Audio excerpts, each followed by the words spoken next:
শঙ্কর আঢ্যের 23 ফেব্রুয়ারি পর্যন্ত জেল হেফাজতের নির্দেশ দিল নগর দায়রা আদালত। আপনাদের জানিয়ে রাখি আরো একবার, শঙ্কর আঢ্যের 23 ফেব্রুয়ারি পর্যন্ত জেল হেফাজতের নির্দেশ দিল নগর দায়রা আদালত। অর্থাৎ শঙ্করের 14 দিনের জেল হেফাজতের নির্দেশ ইডি বিশেষ আদালতের। আগামী 23 ফেব্রুয়ারি পরবর্তী শুনানি জেলে গিয়ে জিজ্ঞাসাবাদ করতে পারবেন ইডির আইও। আপনাদের জানিয়ে রাখি, শঙ্কর আঢ্যের 23 ফেব্রুয়ারি পর্যন্ত জেল হেফাজতের নির্দেশ দিল নগর দায়রা আদালত। অর্থাৎ শঙ্করের 14 দিনের জেল হেফাজতের নির্দেশ ইডি বিশেষ আদালতের। আগামী 23 ফেব্রুয়ারি পরবর্তী শুনানি জেলে গিয়ে জিজ্ঞাসাবাদ করতে পারবেন ইডির আইও।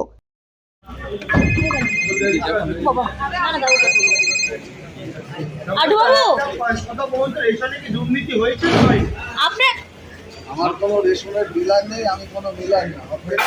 মাথাকে মনে করেন কি যদি হয়ে থাকে কে করেছে?